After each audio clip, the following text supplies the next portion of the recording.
Snow fell heavily across the city streets as people rushed by without noticing the two shivering children standing outside the shelter, their clothes damp and thin, their faces pale from the cold.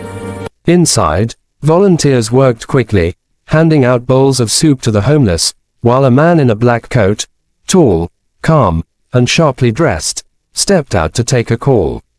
His name was Daniel Hart, a single dad and one of the youngest CEOs in the city, known for his strict routines and quiet personality. He had come to the shelter only because his company sponsored winter meals, and he rarely visited in person. But today, something pulled him outside.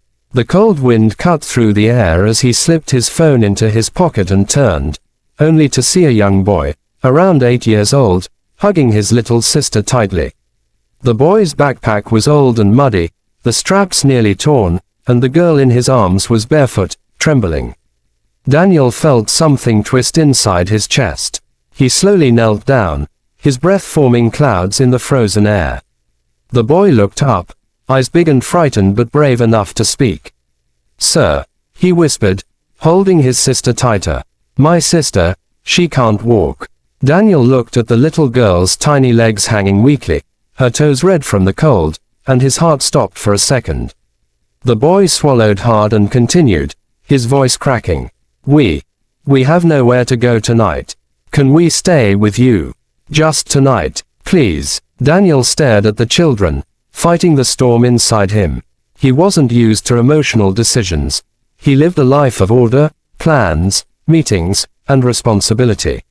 He had worked hard to raise his own 6-year-old daughter alone after losing his wife, and he knew what fear in a child's eyes looked like.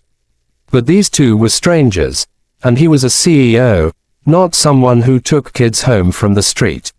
"Where are your parents?" he asked gently. The boy lowered his head. "Gone, sir. We ran from the home they put us in. They were hurting her. They didn't believe she couldn't walk. They would punish her for falling." His voice cracked completely, and he wiped his face with the back of his sleeve. "I promised her I'd protect her. I promised I'd keep her safe." Daniel felt the weight of those words like a punch to his chest. He remembered his own daughter crying at night after losing her mother. He remembered promising he'd protect her too. He slowly placed his gloved hand on the boy's shoulder. "What's your name?" he asked. "Oliver," the boy whispered. "And this is Lily." Daniel nodded slowly. The cold wind blew again, and Lily whimpered softly, burying her face against her brother. Without thinking, Daniel picked up his coat and wrapped it around both children. "Let's get you warm first," he said, lifting Lily gently. She clung to him weakly, her little hands freezing against his neck. Oliver followed silently, afraid to hope. Inside the shelter, volunteers stared in surprise. Daniel Hart, the strict CEO who never showed emotion, was carrying a barefoot little girl while guiding a trembling boy inside. He set Lily on a chair and rubbed her tiny hands to warm them while Oliver watched anxiously. A doctor at the shelter quickly checked Lily's legs and confirmed she needed immediate care. They were swollen, weak, and bruised from neglect. Oliver stood behind Daniel the whole time, as if the man was a shield protecting them from the world. When Lily whispered, "It hurts," Daniel felt his throat tighten. Something inside him broke, not out of pity, but out of a deep, human responsibility he didn't know he still had.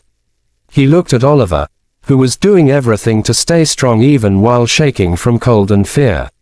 "Oliver," Daniel said gently, "I won't leave you. Not tonight." Oliver's lips trembled. "So, we can stay with you?" he asked, scared of the answer. Daniel took a deep breath, looked at Lily, looked at Oliver, and then nodded firmly. "Yes, both of you will come with me tonight. You're safe now." Oliver collapsed into Daniel's arms, sobbing silently into his coat. People in the shelter froze.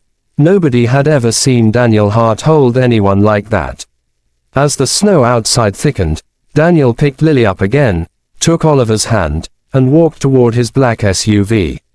The kids didn't know it yet, but this moment, this cold winter night, was going to change all their lives forever.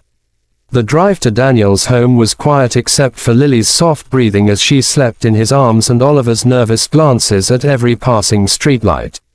Daniel spoke softly to keep the boy calm, asking little things like what food they liked, whether Lily had any medicine, or whether they had been on the streets long. Oliver answered carefully, still afraid this kindness might disappear. When they reached Daniel's home, a warm, spacious but modest house, Oliver stopped walking, stunned.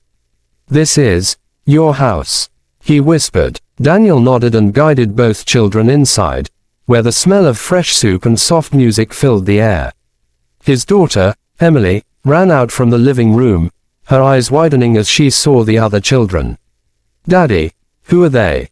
she asked curiously. Daniel knelt beside her and placed a gentle hand on her shoulder. "These are Oliver and Lily," he said. "They're staying with us tonight because they needed help." Emily didn't hesitate. She walked straight to Oliver, smiled, and extended her tiny hand. "Do you want to play with me later?" It was the first time Oliver smiled since Daniel met him. After giving Lily warm clothes, food, and a soft blanket, Daniel called a private doctor, a close family friend, who arrived within minutes.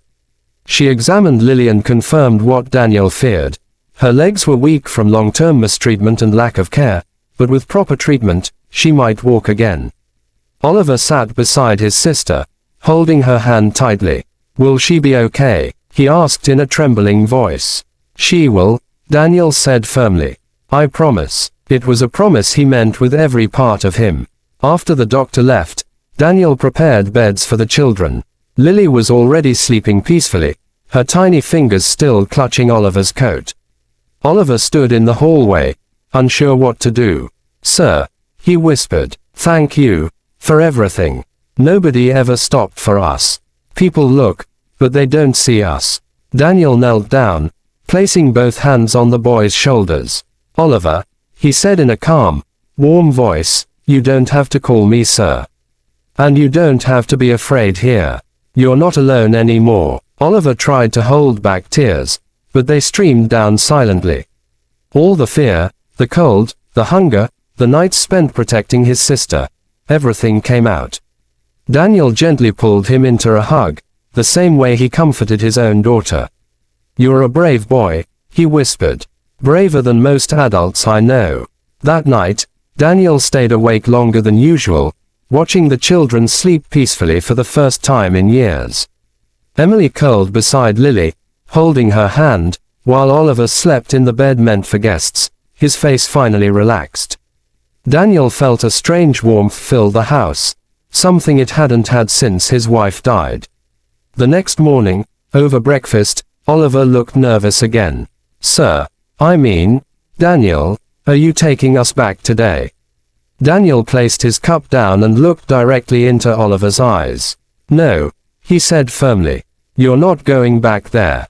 Ever." Oliver's fork fell from his hand. What do you mean?" "I already called the authorities," Daniel said. "Your case will be reopened. You and Lily will stay with me until everything is settled." Oliver blinked rapidly, unable to believe what he was hearing. You want us to stay?" Daniel nodded slowly. "Yes, and not just temporarily. If the law allows it, I want to adopt you both." The room fell silent. Even Emily froze, staring wide-eyed at her father.